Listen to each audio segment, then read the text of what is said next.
and for you right now.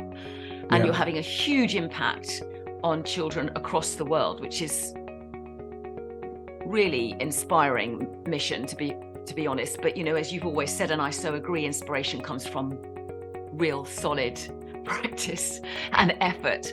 How do you build it? How is it that I suppose the question is, how do you manage other people's pressure? Because you're going to have that. You've just given an example of one. But as you get more and more people working with you and for you, what would you say is a key requirement for managing others' pressure, particularly if it doesn't bother you? Like, you've probably got quite an immune system to pressure now that's pretty strong, right? But you're dealing with people that don't have that often, or they are building their immune system to it so that it can be a positive force in the way that we've been talking about. How do you do that with people then you bring them into your team? Have you ever had a mentor who believed in you when you didn't believe in yourself? Yes. For me, it's becoming that person for them, right? So what I often say to parents, but we train their children, as I say, when you're trying to inspire someone, the first way in which you inspire them is through language. When you speak to someone, you literally paint a picture of what they'll become. So what I do, if I'm trying to inspire a leader to take over something, or I'm delegating and I need someone to take over something quite important, I'll sit down with them and I'll say, look, I don't know if you're aware of this, but I can really, really visualize you as this person. And then I'll describe that person in detail, right? So it becomes very visual in their mind. And I'll say that, I'll say to them, look, in my mind, you're already this person. Like I've seen you do this in my head a million times. Until they kind of feel, oh yeah, I could do that. And I say to them, look, now for you to actually become that person, there are a few steps to take. And the steps are very, very simple, very, very predictable. And I'll guide you through those steps as we go, but you've got to be outside of your comfort zone for that journey. So the first thing is inspiring someone to actually want to become this character that you've imagined for them, someone who can handle that pressure, who can achieve those things. The next thing that you find is that on this journey, they kind of go off track, they go off east, right? And so perspective becomes really important. Perspective is, if this is a 10-point journey, right? Point 4, they're feeling low, they've experienced failure. It's making sure they're reflective of where they've come and sitting them back and saying, do you remember when I sat down with you and I painted this picture of where you were going to become and you didn't believe any of these steps were possible? And then I describe that person that I met. I'll actually describe that person and say they struggle with this, they look like this, they worked on this was their focus, this was their mindset, these are the things they said to me. And then it's like a physical, oh man, I've really come a long way since that chat.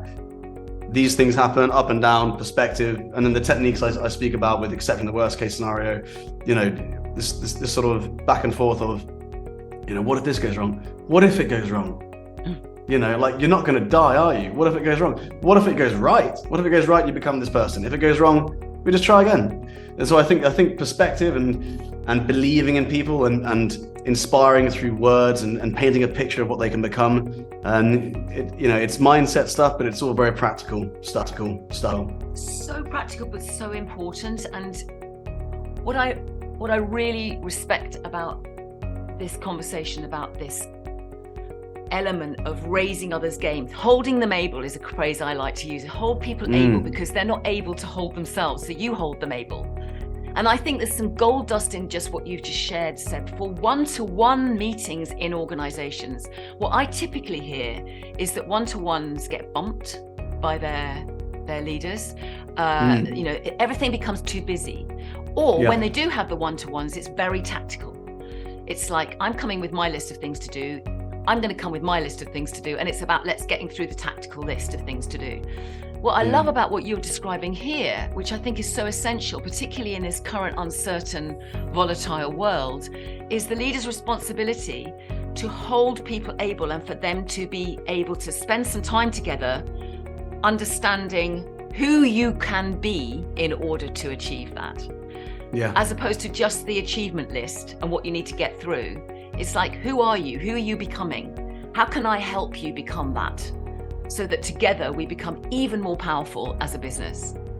Do you know what I think it is? I think it's connecting the practical, like, you know, you've got this job title, you've achieved this, blah blah blah, with an actual feeling, so they actually feel it, right? Yes. What, you know, one of the questions I asked is what would, you know, I've described this person, what would it feel like for you to wake up in the morning and know that you're this person, to know that you've got that responsibility, and to know that you can handle it? What does that feel like? And, you know, someone might explain to you various feelings, you know, pride, they attach pride to it, right? You know, I feel inspired. Okay, there's, you know, you attach inspiration to it. I feel like I've got a legacy, or I'm building a legacy. Okay, cool. I feel like I'm providing security to my family. You attach that to it. So you're basically building up this big emotional reason of why they need to get done. Yeah. So you don't, as a leader, you don't need to be there, oh, you know, you're okay, motivation all the time. That is intrinsic. This person wants what's out there, and that comes from them. And so I think connecting it emotionally with the outcome is super important when you're trying to inspire a leader.